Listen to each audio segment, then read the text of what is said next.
Good evening and welcome. Great to be together. Let us start with a prayer. We'll chant the Om mantra 3 times, welcoming the lineage of the teachers, requesting their grace, and then also that Shantipata we've been practicing that we introduced with this second chapter, creating that loving atmosphere.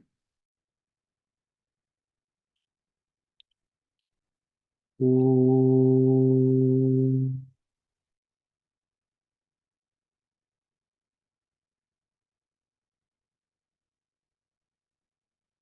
Om.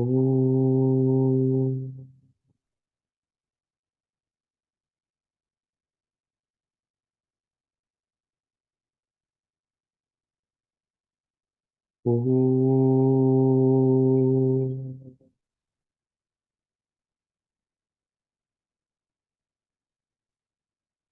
Om Shruti Smriti Purananam Alayam Karunalayam Namami Bhagavat Padam Shankaram Loka Shankaram Shankaram Shankaracharyam Keshavam Bhararayanam Sutra Bhashya Kratau Vande Bhagavantau Punah Punah Ishvaro Guruvatmeti Murti Bheda Vibhagine Vyomavat Vyapta Dehaya Dakshinamurtaye Namaha Dakshinamurtaye Namaha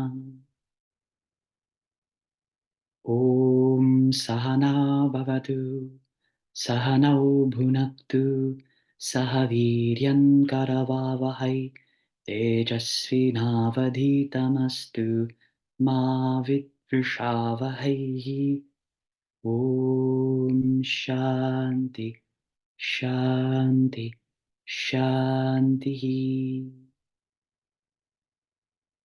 Peace be, peace be, peace be. May we discover that great self of peace within. May that be radiating and expressing itself throughout our home, families, the local community, and the larger society.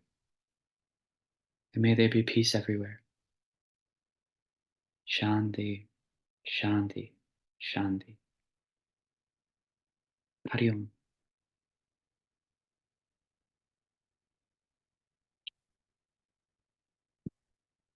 So, last week we were seeing that the manifoldness of creation is not in any way apart from this singularity of that Brahman, the consciousness, and the deep implications that has in our life as a human being living this truth, living this mystery of the creator being non-separate from the creation. In philosophy, we call this abhinna nimitta upadana karanam. It means that in most ideas of creation, when we see an intelligent world around us, the flora and fauna, and then the sun, moon, and stars, we can't help but think of some creator. Or even in the atheist perspective, they can deny God, but God is still in their mind. So in any which case, that creates this sense that being a creator, that creator must stand apart from the creation. When we think of creation like a pot, the pot maker stands away from the pot. But we saw in this mantra, tasmadva e tasmat atmana akasha sambhudaha, that very profound expression where the Brahman, which is this Atman, expresses as that series of elements, ending up in you and I, the Purushas. So there, that creation is like the gold and ring, where in and throughout the ring, gold is pervading. In fact, it's nothing but gold. So that kind of vision you get here. So here, abhinna nimitta upadana karanam means that efficient nimitta means efficient cause. Karana means cause. Efficient here means that intelligence or that God, is never away from the upadanam, the material. So that means that when we're expressing and living out in the world, we're actually interacting with and expressing God consciousness. So the idea there is that what we're going to see, and we opened up, was a mode of Viveka where we reflect upon the different expression systems of this truth. That's important here when we think about Viveka, because we saw that the root of Viveka, Vik, means to separate. So as we get clarity as Advaitins or inspires of that oneness vision, this kind of discernment is different than pulling things apart. I would say it's rather including more or gathering more up in the sky of awareness. And that's why we saw in Annamaya Kosha, it was Baksha, wing of a bird. That bird, maybe it's called a bird because it's flying in the space of your consciousness. This body is appearing in the space of your consciousness, that vast Chit Akasha. So let us take up where we last left off. What we'll do is we'll chant the first mantra that describes the Annamaya Kosha. It begins with Sava Esha Purusho Annarasamayaha. If you can find that. Sava Esha Purusho Annarasamayaha. This is the first part of coming back home. Coming back home again with the creator being non-separate from the creation. Coming back home means it's in terms of understanding, in terms of gaining that recognition. Oh, my nature is this consciousness. My nature is this Brahman. So to see that clearly, we're including our microcosm in the folds of that awareness. So the human body is a mirror image of this cosmos. Just like we have sun, stars, planets, their arrangements, rotations, all of that, that's happening here. So that way you can become an astrologer without having to go outside. You can deeply reflect upon the organization of these inner stars and the inner sun. So here, I'll chant this mantra on the Annamaya Kosha, and then I'll invite you to join me. Sava esha purusho anna rasamayaha tasyedameva shiraha ayam dakshinah pakshaha ayam uttarav pakshaha ayam atma a idam pucham pratishtha tadapyesha sloka bhavate. So you can repeat after me. Sava esha Sava esha purusho purusho anna rasamayaha annarasamaha tasyedameva shiraha asedame shivaha ayam dakshinah pakshaha ayam dakshina pakshaha ayam uttarav pakshaha ayam uttaraha pakshaha ayam atma a ayamatma a idam pucham pratishtha idam pukcham pratishta tadapyesha sloka bhavate. tadapyesha shloka bhavati. So the Annamaya Kosha is the first and most obvious place where we start. Here, Annamaya Kosha means your physical body. So the attitude that the Viveki has towards the body is one that's a bit more objective. They are caring for the body and with daily discipline, exercise, right diet, all of that. But it's a more kind of objective approach in the sense that they know there's so much more. So that gives them the space to discipline the body, to create kind of more space where they're able to manage the body in a less attached way. So something may be happening, um, as the seasons change, body can readjust, fall sick, all that. So body will age. Eventually, we give the body up. So having that kind of um, objectivity where no matter what's happening with the body, it need not disturb my peace. That's the idea. And that's possible by looking at this annamaya kosha in a new angle. Upanishad provides that. The first thing it says, this purusha, meaning this person, is consisted of annarasamaya. We saw that the body is the essence of, consisting of the essence of food. Annam. Rasa here means essence, the essence of that annam. And then, very simply, the outline is given. Tasyedameva shiraha. There's a head. Ayam dakshinah pakshaha. There's a wing, right wing. Ayam uttara pakshaha. Left wing. Ayamatma a. And then the trunk. Idam pucham pratishtha. Then also the tail. So nothing complicated here. Tadapyesha sloko bhavati. There's also a shloka. So the Rishi is quoting Veda on the deeper dimension of what this annamaya kosha is. So let's continue and see what that particular verse is.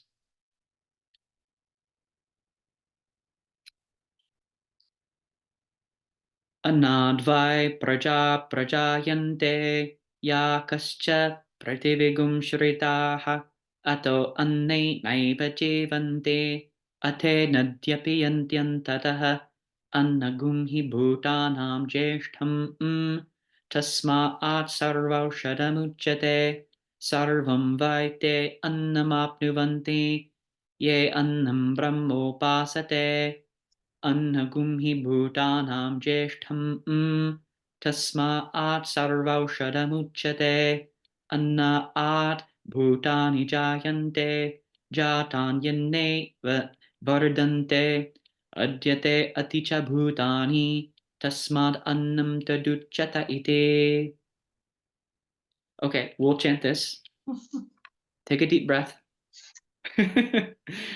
Ground yourself. Smile. That spaciousness.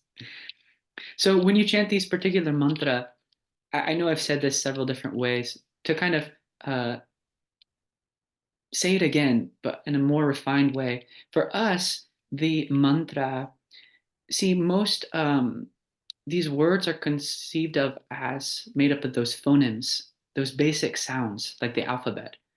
So here we feel that the Sanskrit sounds or those phonemes are not just mere words that are referencing a symbol.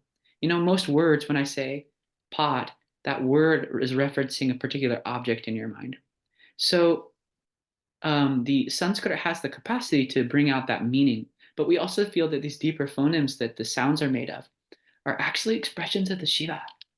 These are vibratory aspects of the cosmos, energetic aspects. So I know these particular Vedic or Upanishadic mantra, I know they seem a little bit difficult to chant, but do your best, and I'll try to really break this apart to the best of my ability so it becomes more accessible. Anadvai Anadvai praja prajayante praja prajayante yakascha या yakascha पश्च prativingum shritaha prithivim पृथिवीं स्मृताः shritita ato anne naiva ato अतो anne अन्येनैव naiva jivante jivanti जीवन्ति अथे नद्यपि यन्त्यन्ततः अत्येन atena दपि यत्या tapiyantyantatah अन्ततः Good. Annagum hi bhutanam annigam अन्नगुणीभूतानां bhutinam jeshtham ज्येष्ठं Sheshtam tasma'at tasmaat तस्मात् sarvaushadamuchyate sarvaushadam सर्वौषधम् उच्यते uchyate sarvam vai sarvam सर्वं vai वै te annamapnuvanti ते te annam अन्नमाप्नुवन्ति nuvampati ti ye annam ये ye अन्नं annam brahmopasate Brahmopasate Brahmopasate annagum hi bhutanam annagumhi Bhutanam bhutanam jeshtham Jeshtam jaishtam tasma'at tasmat Tasmat sarvaushadamuchyate Sarvao sarvaushadamukhyate Sadhamuchite anna'at Annata annat bhutani jayante bhutani Bhutani jayante Jayante jatanyannena Tanyanena jatanyanena vardante vardante Vartante adyate adyate Adyate aticha bhutani achita Aticha bhutani Bhutani tasmat annam tasmat Tasmat annam Annam taduchyata iti. tad uchyata iti. Taduchyate.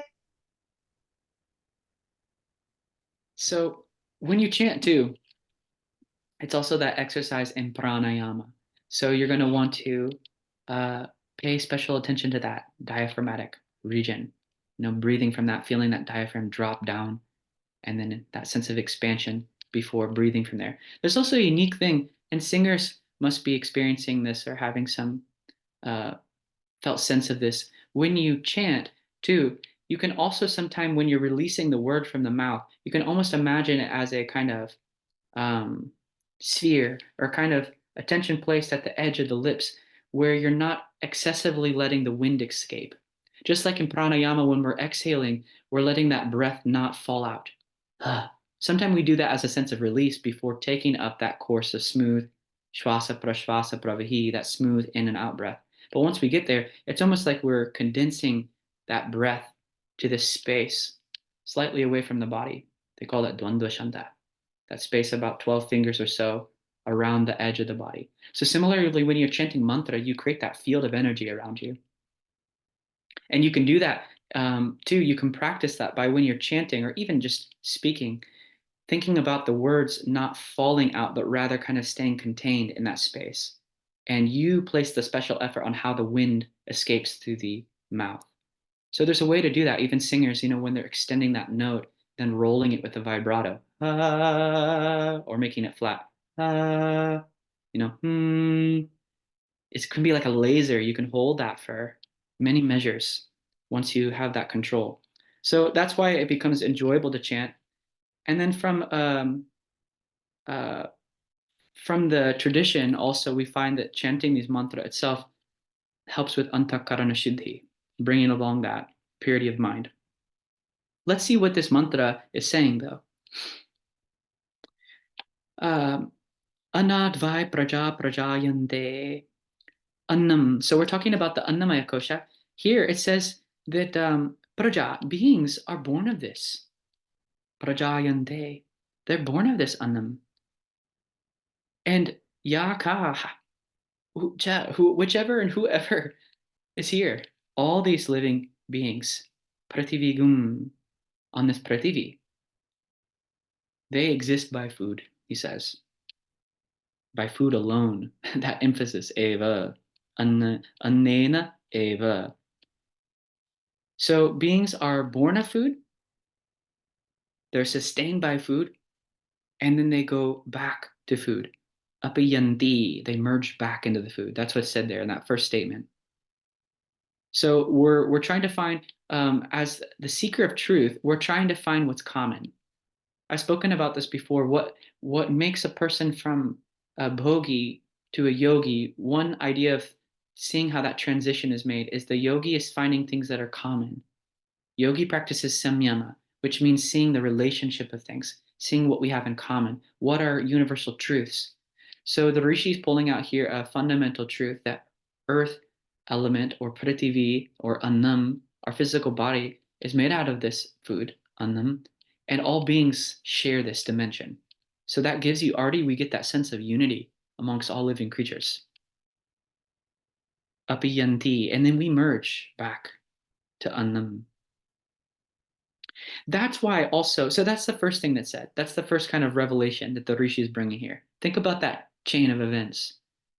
It's really interesting, even when you go out and a walk in nature, out in the woods, go to some park, or even just going to the supermarket and looking around and seeing that unity that we all are operating in this particular kind of vehicle.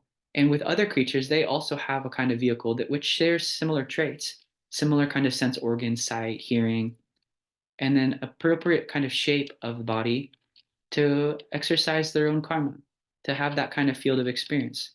So it's really beautiful to open up your mind that way. That's the first thing that's said. The next thing that's said is because of that, because all creatures, Bhutam, these Bhutas, are sharing that, it's called Jeshtam. Here, Annamaya Kosha is called Jeshtam. You might be able to point out that, see that word.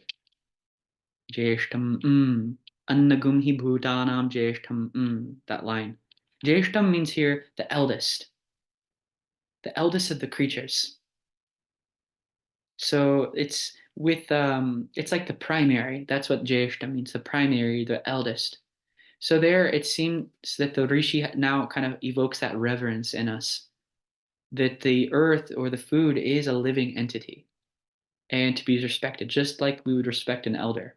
There's wisdom there. And that wisdom, again, next revelation is that wisdom manifests as medicine. Food is medicine. That's why it's called Sarva Aushadam.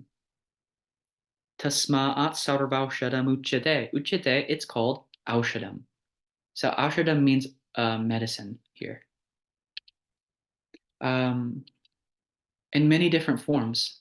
Actually, Adi Shankaracharya himself, in one of his other texts, kind of on his teaching notes, describes the relationship, a healthy relationship that one has food. Take food as medicine, he says.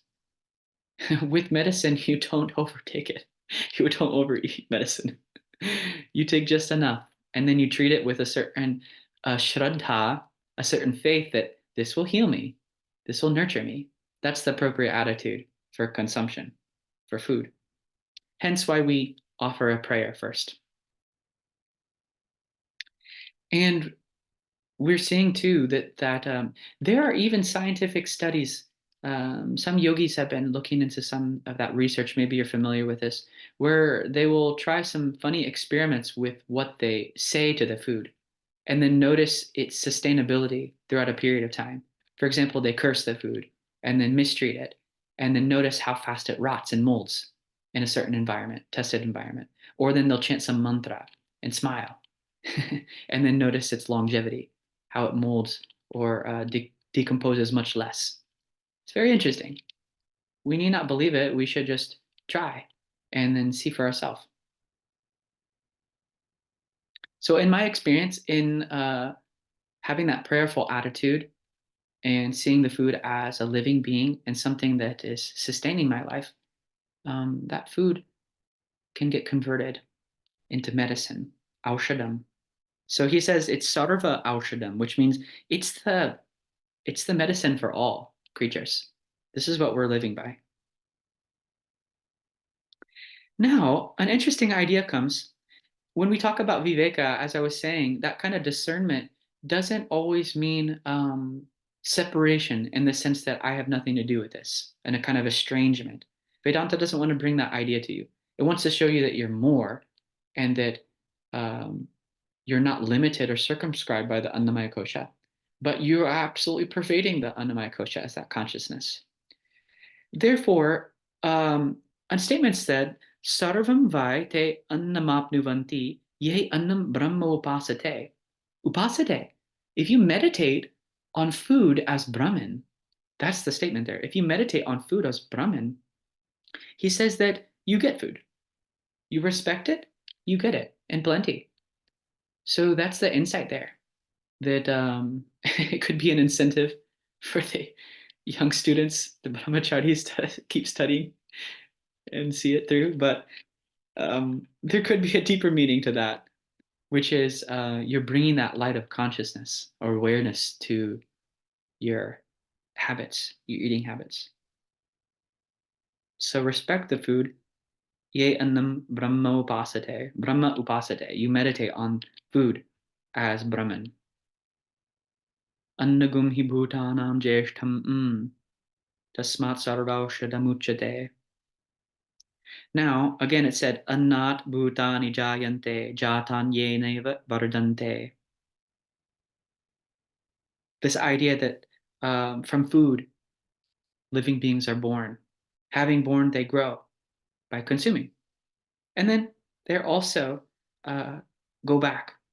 Now, that last statement there is quite important. Why is it called annam? Why do we keep saying annam? So Rishi gives a definition here.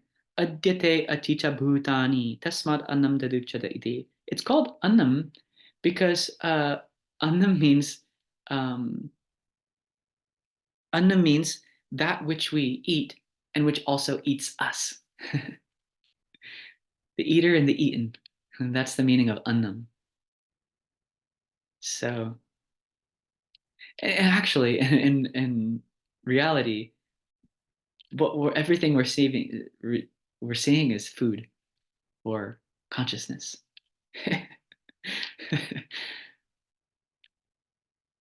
The world is food, annam for the consciousness. It eats, it consumes it. So here, food is called annam because living beings consume it, and then it also consumes them.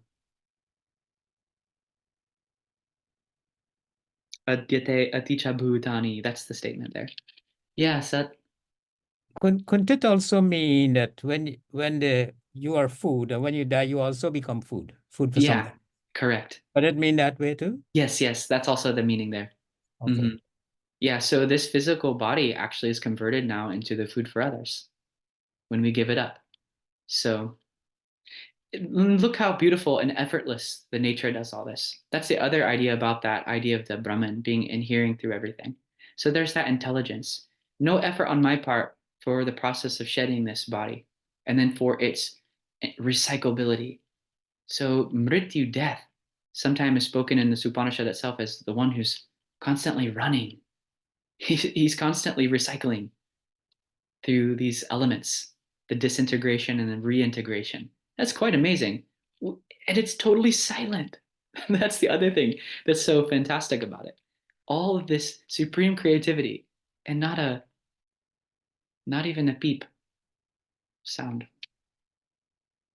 So adyate aticha bhutani tasmad annam taduchata ite. So this is called the annamaya kosha.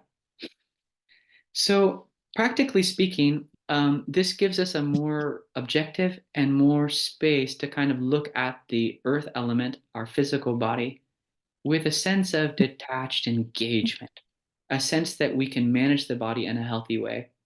And we're not so much caught up in the physicality of life. We feel that it's included in our perception of things. So that way we feel, yeah. So You know, it's interesting. Did you all ever, I mean, of course, this is more like a horror thing versus that we become food to the others. But did you ever see the movie Soylent Green? No, I haven't. Anyone? You have to see it because where it's gross, but you know how in an industrial scale, in the end, they found out people died and they become these little pellets for, they want to find out from the beginning where you got the food pellets from people were having. And it's from an industry of people who died and they're changed into this. Oh, that's interesting. Yeah, very interesting. You should see that movie. It's an old movie by Charlton Heston. You know, I mean, Okay. he acts. Okay. Sorry, it just came to mind how industry was using the same concept, but Same principle. in a very gross. Yeah. Sat, did you have something to say about that? Yeah, just quickly aside, similarly, like how you say you meditate on food and it changes its concept. If you curse it or if you talk to it or if you play music to it, perhaps it changes. There's a interesting book called The Intelligence of Water. I think it's a Japanese Raiko energy system, Okay. where they expose what, they curse at it and see the crystallization. They play music to it, they see the crystallization, and it varies. The actual chemistry composition in terms of crystallization changes because of how you treat the water. So Yes. it's the same way perhaps with food that I'm thinking right now. So we have to pay more attention to when we eat. Absolutely.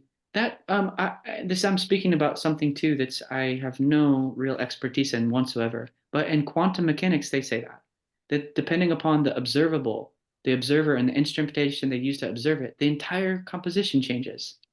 Same principle. So yeah, they're seeing those studies in Yeah, water. in quantum physics, of course, the nature of Yeah, the observer changes what you observe. yeah. So that principle's here. Yep, that's what it is. Wow. An It's attitudinal.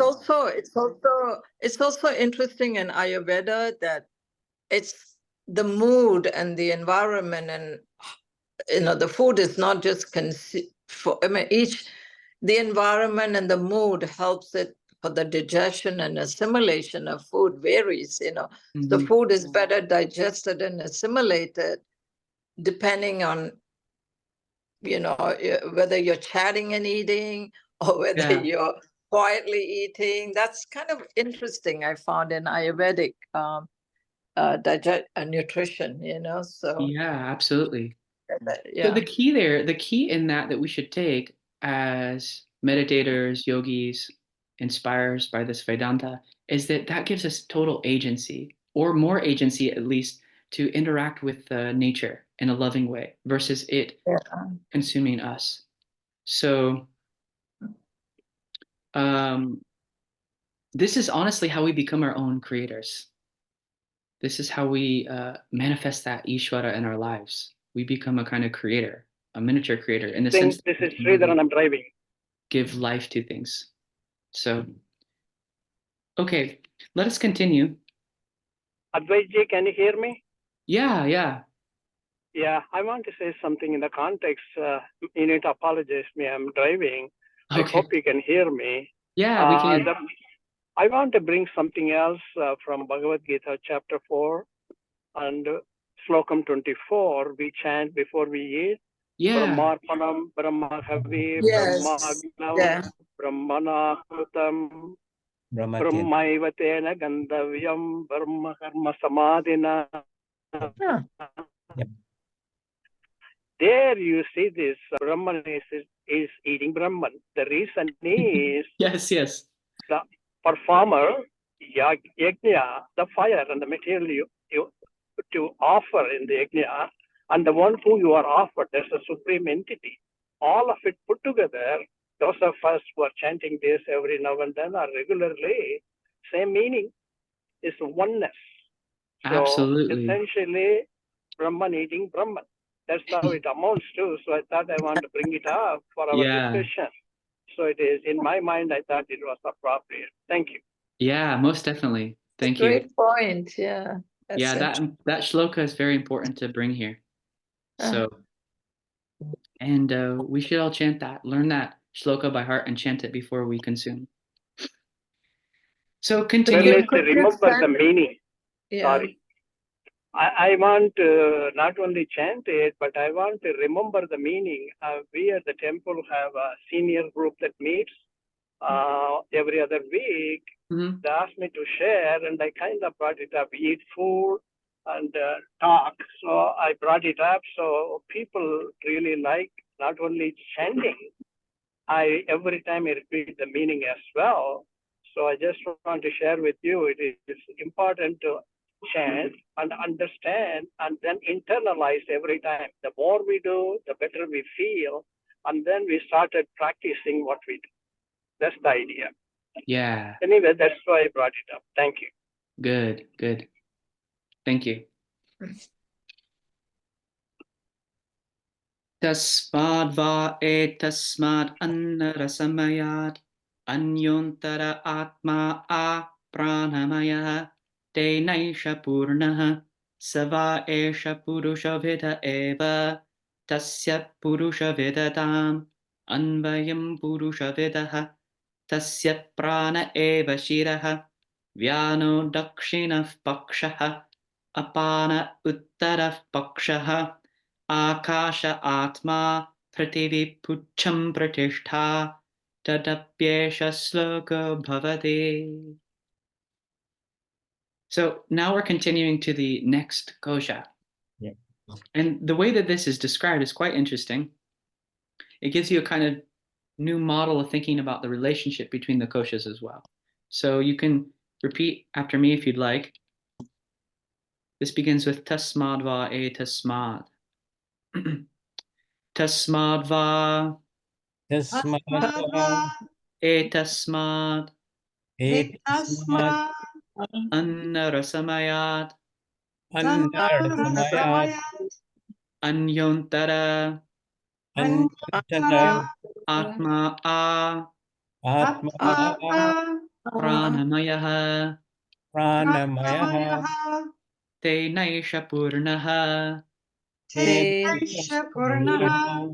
sava esha savaesha purusha vedaha or purusha veda veda aiva eva, yeah, excuse me, tasya tasya purusha vedatam purusha vedatam anvayam anvayam purusha vedaha purusha vedaha tasya prana tasya prana eva shiraha eva shiraha vyano dakshina pakshaha vyadina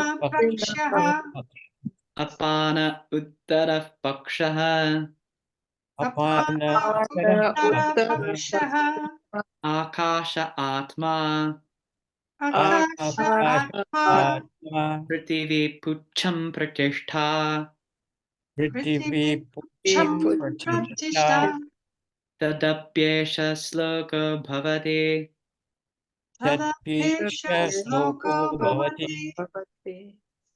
Okay, so now we're talking about pranamaya kosha, the field of the vitalities, the physiological functions that we experience in the body. So what does Rishi say about this? Tasmat. So there's something other than this. That's how it starts. There's something other than that, meaning the annamaya kosha. Tasmat va vai e tasmat. The key is anyontara, antaha, anyaha, antara. It's something other. Anyaha means it's something other than that annamaya kosha. And the other key there is it's antara, it's inner. So there's the 2 points that you can highlight. The Rishi says that what we're exploring now is something other than the physical body, and it's also inner more. It's also deeper, antara.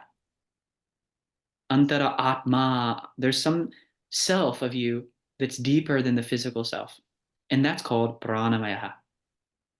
That's the key there. Anyontara atma pranamaya. You can highlight that. Other than and something inner. This is called pranamaya. And what I find so interesting, te naisha, tena esha purnaha. This annamaya, esha, is purnaha. It's filled. That's what that means. Purnaha here means it's filled by the pranamaya. So the pranamaya is filling the physical body.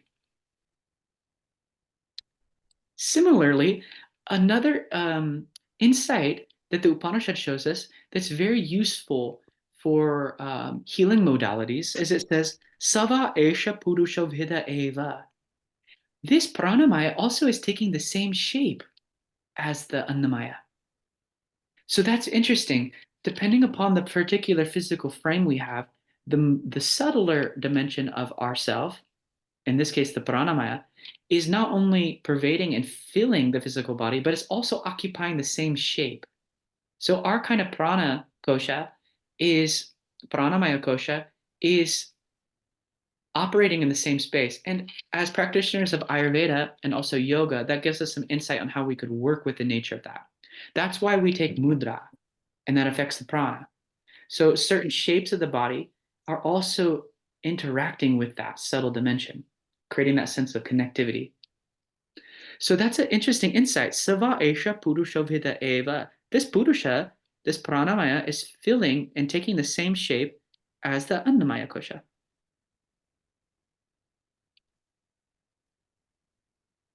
So you have two bodies now. Tasya purusha vedatam anvaya purusha vedaha. Now, similarly, this pranamaya is also described as this bird, and consisting of a head, wings, chest, and tail. So what is the head of this particular bird? He says, Tasya prana eva shiraha. Shiraha means the head. The head here is the prana vayu. So actually what the rishi is going to say is that this whole bird, this person, is consisting of the Pancha prana, the 5 different ways that the wind moves, all governed by supreme prana. So the head here is the pranic aspect. What does that mean? Is the pranic aspect is that part of you where you feel and experience your breath manifesting from the chest region. And it also constitutes that capacity to exhale and inhale. So you can think of the pranic dimension in this prana vayu, which is spoken of as the head, as the ingestion aspect of the prana, your vitality. Sava esha tasya prana eva shiraha. Now, vyano dakshina pakshaha. The right wing of this bird, dakshina, we saw that means the right wing last week, is vyana. Vyana vayu. Here, vyana is the circulatory wind. So vyana is actually experienced throughout the whole body. That's the other insight too that you get with pranayama. When you do the kumbhakam and you hold the breath inside, you can use your attention to let that breath spread and move out to the edge of the skin, hair, and nails. That's described in Hatha Yoga Pradipika. We find that instruction in Surya Vedam when you're taking the breath in through the right nostril, blocking, holding inside.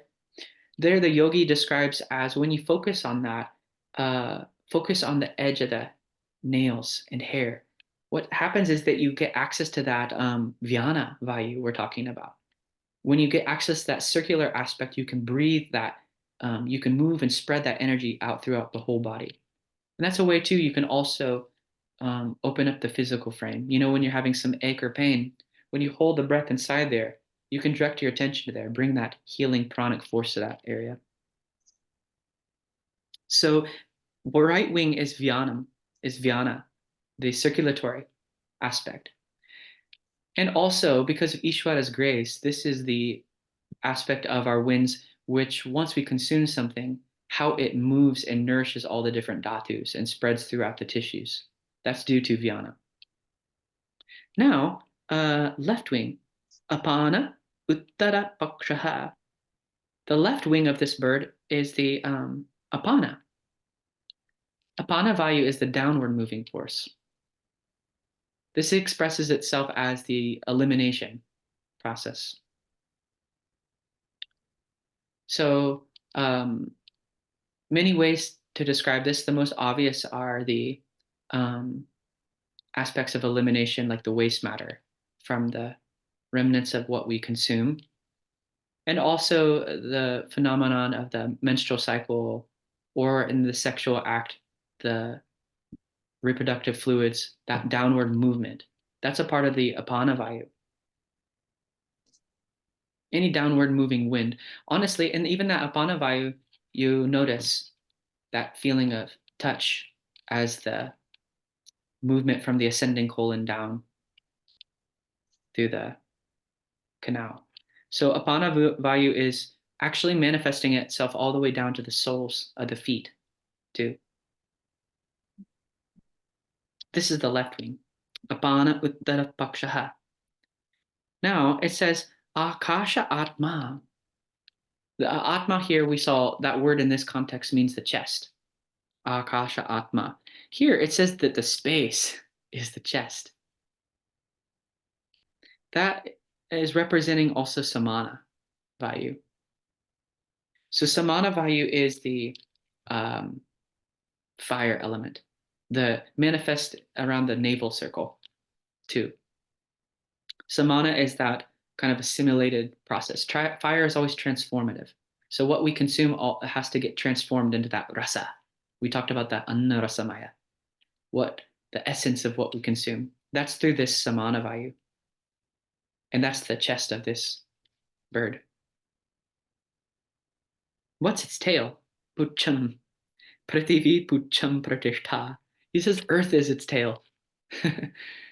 Earth here, Prithivi in this context too, these are very ancient mantra. So Prithivi here also means the udana, the kind of gravitational pull or force. So udana, actually that udana vayu is the force that holds the body, that subtle dimension in place, and is also the one that's the medium that ejects the subtle frame out of the physical body. That's the idea of death. We saw that meditation earlier, that upasana in the first book, where we were reflecting on Indra Yoni. From the heart space, there's a channel that moves up to the crown of the head and out into the space. So the Rishi was talking about that as the meditative experience of having a larger sphere of operation, and also the movement at death. So that movement that takes place is through udana vayu, that upward moving. So it manifests all the way to that crown space. Udana too, in our natural day-to-day activities, manifests itself as things like sneezing, yawning, any kind of upward move, or like vomiting, or even too, in a subtle dimension, you can think of it as the upward flow or movement of thought. So Prithivi pucham pratishtha. Here, this is that Prithivi, meaning the tail of this prana, is also what helps pin us and balance us to the earth. Tadapyesha sloko bhavati. So again, there'll be a sloka that describes what this pranamaya is more. So here, this vitality, it's kind of interesting because when you think about this and we're trying to do that discernment, it may seem like I'm not confusing myself with my wins. So why do we call it a kosha? So one thing that's I want to express here is that operationally, when we identify with this kosha, you have to think about it more like we have the tendency to identify with a certain energy level that we have.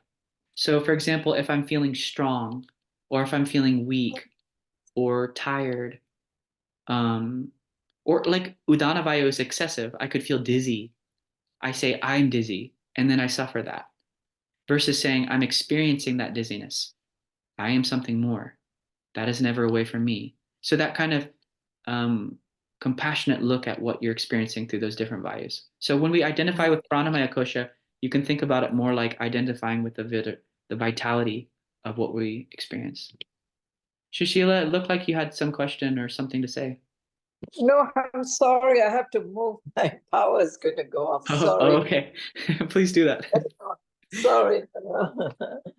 It's just. Yeah. So, for example, too. Yeah. So. So before you move on, so the five prana or kosha, the five is the word. Prana, apanaya, vianaya, samanaya, and upanaya. No, I said that. Udana.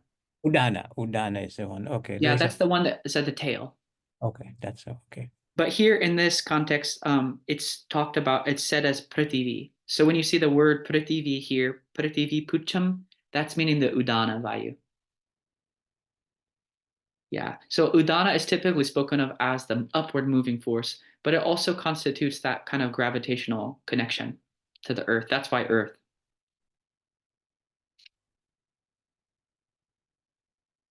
So one thing that's also interesting about this is that you get a lot of insight about the different vayu by the practice of pranayama, but also just by bringing the light of awareness. You know, there's so many levels of watching, dimensions of just simply observing, taking maybe some quiet time in the morning or before rest, just watching the breath. We practice that in our Monday class, prana ikshanam. You just watch and enjoy the natural movement of the breath, and you get a lot of insight about the inner workings of the body. It's really all Ishvara. So it makes us humble that all this is really taking place without much of our attention at all. It's just naturally supporting and enlivening in our body. That's why we try to have a relationship with the breath versus, dominate, control it.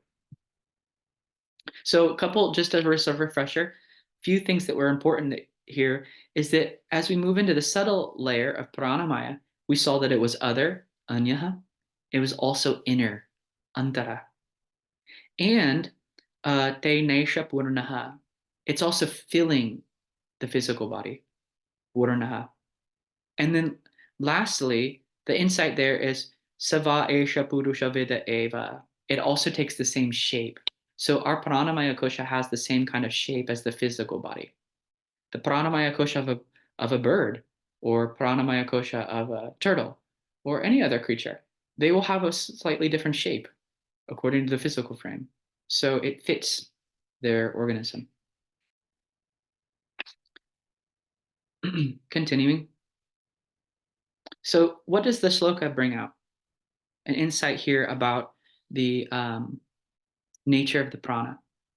I'll chant this first. Pranam deva anuprananti manushya pasavaschaye prano hi bhuta namayuhu tasma'at sarvayusham uchyate sarvameva ta ayuryanti ye pranam brahmopasate prano hi bhutanamayuhu tasmat sarvayusham uchyata ite. Now you can repeat after me. Pranam deva Pranam deva anuprananti anuprananti manushya manushya vasavaschaye pasavaschaye prano prano hi bhutanamayuhu hi bhutanamayu tasma'at tasmat sarvayusham uchyate sarva usham uchyate sarvameva sarvameva ta ayuryanti ta ayuryanti ye pranam ye pranam brahmopasate brahmopasate prano hi pranohi bhutanamayuhu bhutanamayuhu tasmat tasmat sarvayusham ayusham uchyata ite. uchyata iti. Pranam deva anuprananti. Deva, the gods live by prana, it says. Here, those gods, what are those deva? Devaha, that word here is translated as in English a lot of time gods. We have also seen that deva means a luminous being. So its implication is that your senses are called devas because they illuminate the objects around you. They live by the prana.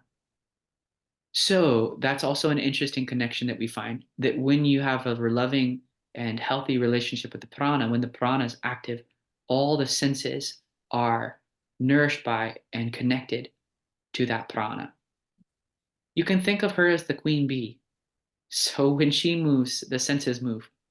All the other bees follow her. That's why the senses are lost if they're not gathered up at death. When the prana leaves, collect the senses, focus between the brows or at the crown, and then fly.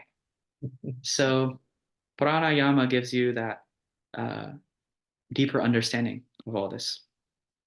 Also, too, just like our discussion that Sat was bringing up on the attention placed on the food and the changing of the molecular structure, where you place your attention, that grows, that comes alive, because you're giving prana to that.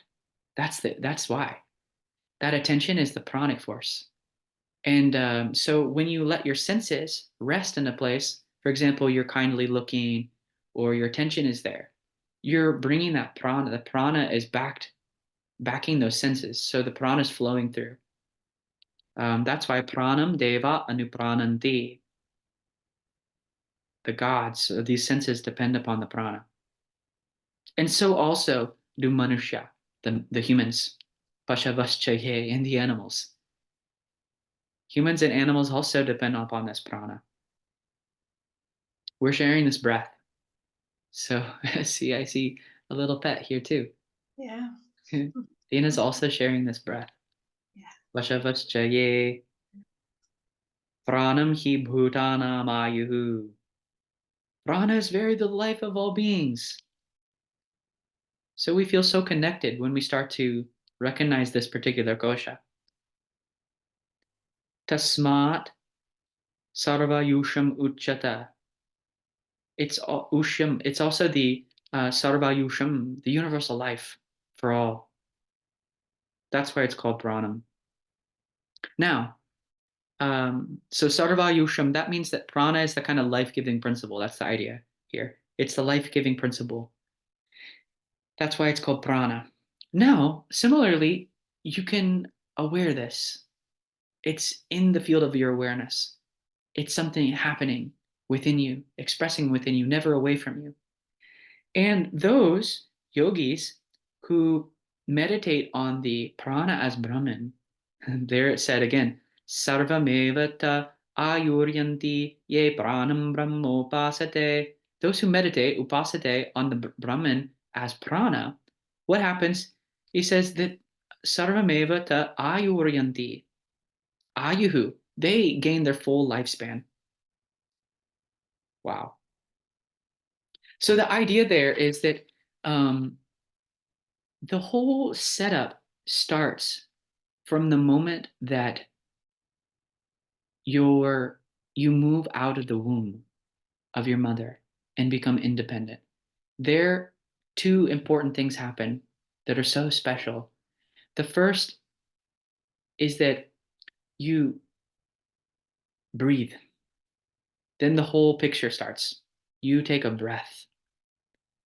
Also, the cord is cut, which means that now you're no longer receiving that nutrients from within the mother's womb, consuming what she's consuming that way.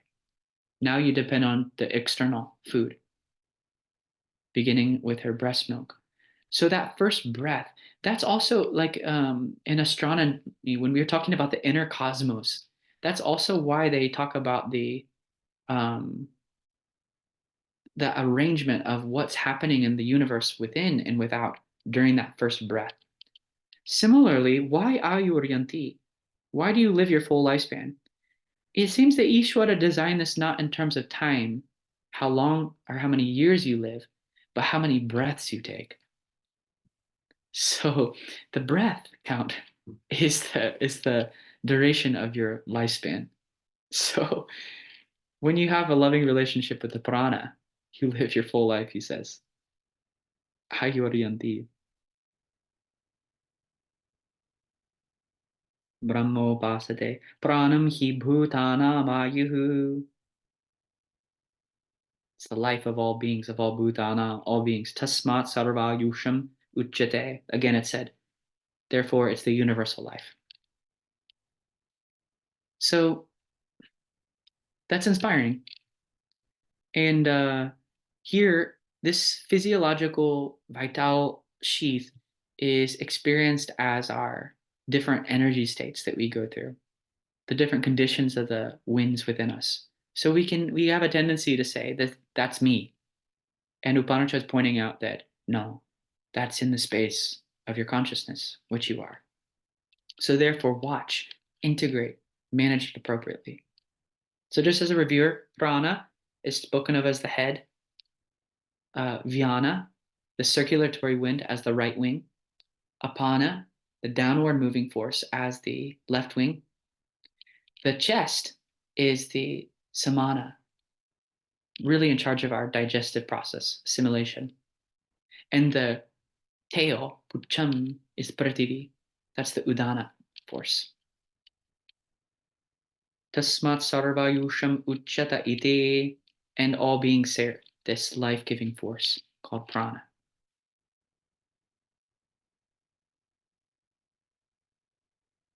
So these two, we've seen annamaya and pranamaya. Next week, we're going to see manomaya. This is where it gets really deep, because we start seeing how easy our tendency is to identify with our emotional landscape. So how to develop that clarity or viveka to accommodate our emotions, that's really where most of us are at. We feel, as spiritual seekers, we feel, obviously I'm so much more than my body and the different movements happening with my body. But it can be a little tricky to understand the nature of our mind, or the manomaya kosha. So again, a kosha, because it's easy to say that I have become the anger that I experience. I've become my sadness, or my determinative force, or my feeling of confusion. It's very easy to suffer the state of that mental fluctuation. So Upanishad work is going to give us some more insights on this other and more indwelling self. It's going to say that again, anta and antara, inner, anyaha and antara, inner and other than. And we'll also see its similar shape. You can work with your mind by working with your body and prana. That's the idea here. So all of that to come next week. We'll close here with a prayer.